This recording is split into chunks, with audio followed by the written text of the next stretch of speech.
If you're looking for a super value IEM or bang for the buck IEM, you should look into the IO Volare. Hello guys, it's Jordan of Jordan Review. Welcome back. Today we will talk about the IO Volare, a Tribid IEM which is selling at $600 US, just roughly around there. It's crazy. Yeah, why do I say that? Because of several reasons. First of all, is of course if you are a person who are really into like driver setup, then this IEM is a Tribid IEM that has 1 DD, 4 BA and 4 EST. Wow, 9 drivers selling at around like 600 USD, which is crazy because the next thing that I know that is selling around like 1 DD, 4 BA, 4 EST is the TA Audio Prestige LTD, or worse, which is like melodic artifications. The alter ego is also selling way more expensive than this, which is like around 5 times more expensive. Yeah, so it has driver configurations of top of the line IEM, but yet selling at not a super expensive price. Not just that, it also has a really amazing packaging. Yes, the first time I seen this packaging and I was like, wow, seriously, do you even need that? But I'm glad that they do, because it's just I think it's a selling point, because you don't get to have a lot of those unboxing. We'll just put the unboxing video like somewhere around like here so you guys can see. It's really truly amazing. I have unboxed so many IEMs by now, like $8,000 IEM or so. I've never seen something like that crazy before in a $600 price, which is wow. So let's start off with the physical aspect first before we even go into the sound. Like I said, the packaging is crazy. Unboxing experience, you will be able to get like top of the line IEM kind of unboxing experience. Even if you get something like super premium like alter ego or something, I think the Volare will give you a slightly better unboxing experience. It's just crazy, as if you spend like $5,000. Yeah, so the physical, the aspect of the IEM, we talk about the cable first, because the cable is another thing that make people remember the Volare. First thing first is the connector. Yes, this connector is interchangeable, so you can change to 3.5, yeah, 4.4 of course, and it's super pretty. And I don't see this a lot out there.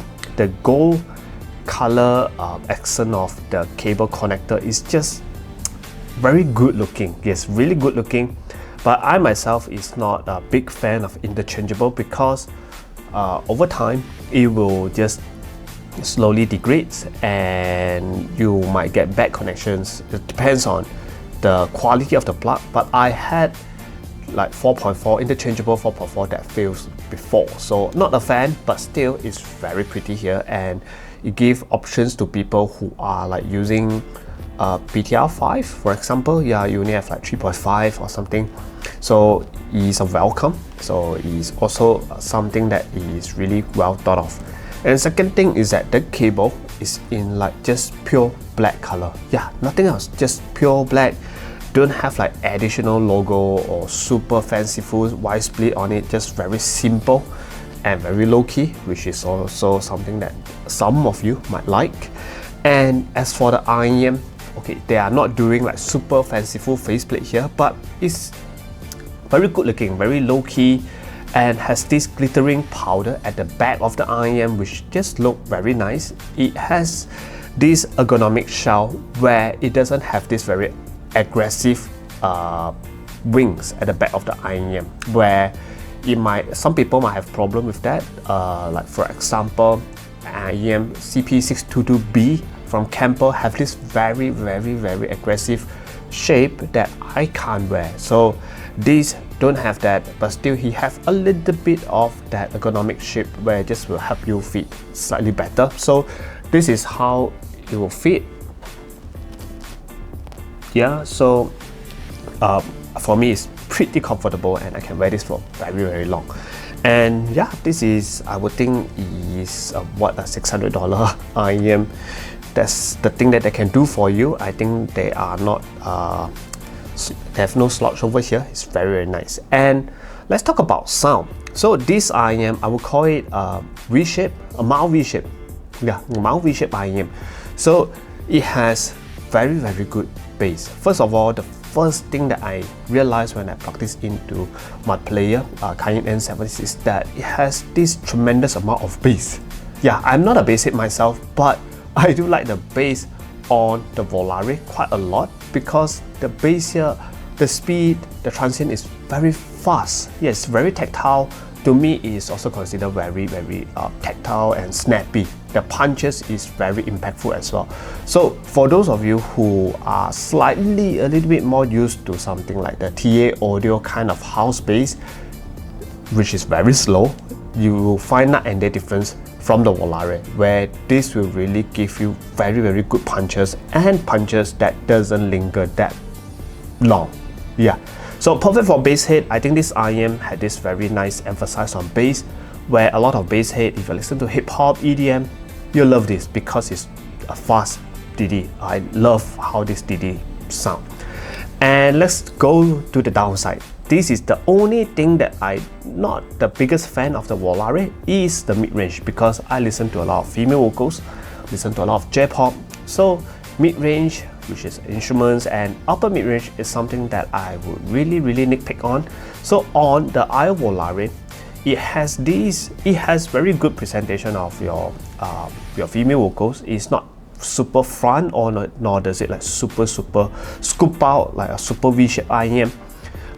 Just at the right place, but it has this a little bit sense of like hollowness to it. Yeah, just I can't really describe like how a little bit of that hollowness does, but it just sounds a little bit off. Yeah, though a little bit more echoey, but not in the super right way. I guess I know why. Let's talk about the treble. So I will relate it back to the hollowness of this IEM. So let's talk about the treble a little bit. So on the treble of the IO Volare, it is not sharp, it's not peaky. To me, it is also kind of like smooth, and technicalities is just alright. Okay, it's not the 4BA, 4 EST kind of super technical kind of technicalities on the IO Volare, comparison to the Prestige LTD, which is like 3 times the price of this. Does have more of that. Yeah, it just have more details, more micro nuances on the Prestige LTD. The IO Volare, in comparison in terms of like detail retrieval and all, just somewhat on par with something like the Mega 5 EST, that level. Not that it's bad, but for 4 EST, 4BA, I would expect something a little bit more, but nothing to complain. It's $600. Yeah. So another thing is that it is very wide sounding. Yes, it is. Soundstage to me over here on the IO Volare is wide. Yes, it's really wide. Might be one of the widest one in around this kind of price point, around the $600 price point. Not as wide as the Prestige LTD, but it is close. Yeah, at least this is to me as wide as TA Audio Monarch Mark III, or maybe even slightly wider. But this wideness also comes with a caveat that maybe this is the way they want to tune it to be like super wide. At the same time that they accidentally made the mid-range a little bit hollow.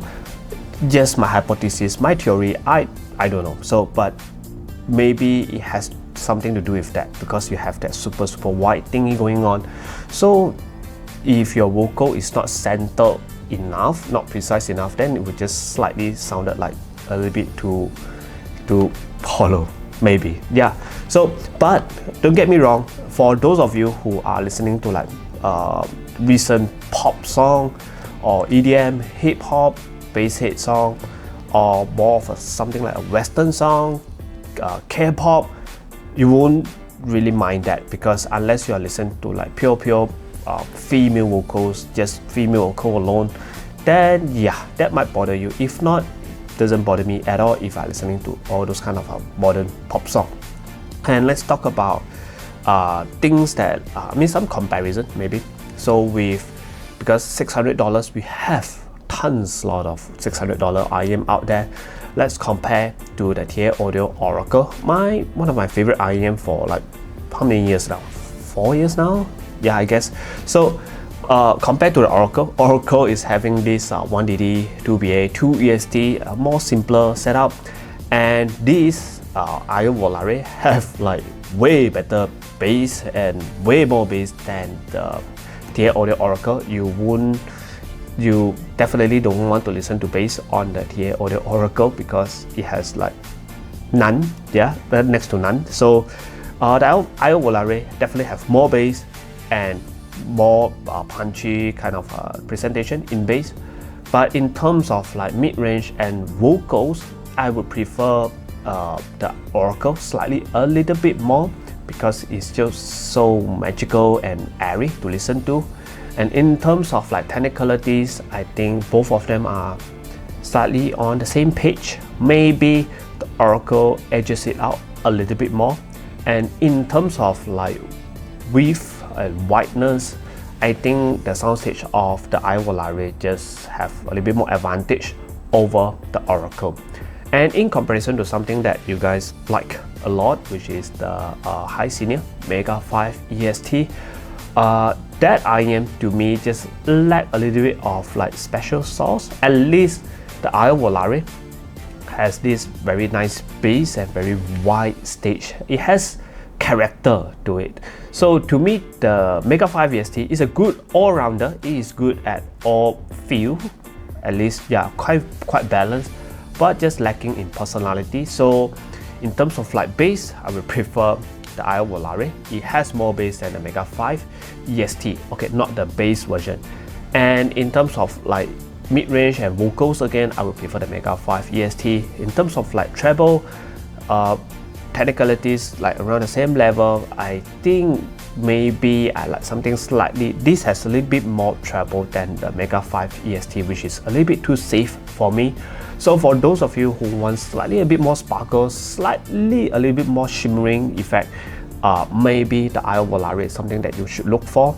And width and wideness, of course, again, IO Volare is still a bit better. But if you want a very versatile IEM, a very balanced presentation all across the sound, I think the Mega 5 EST is still your pick end of the day. But $600, the unboxing, no one can win the IO Volare, yeah, to me. So that's all for my short impression of the IO Volare. A very well done IEM in terms of like tonality, the presentation and everything, and a killer price. So that's all for the review.